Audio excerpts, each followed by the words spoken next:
Today in front of me I have the FIMI Mini 3 drone, and in this video I'll show how you can download and install the required mobile app for this drone on both Android and iOS devices. So it is a very simple and quick thing to do regardless of the system that you daily.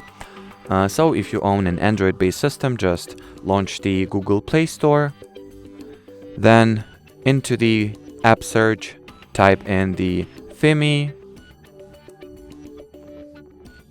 Navi Mini, then look for this specific app and get it installed.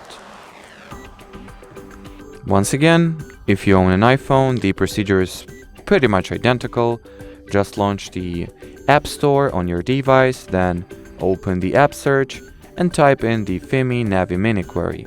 Then look for this specific app and get it installed as well.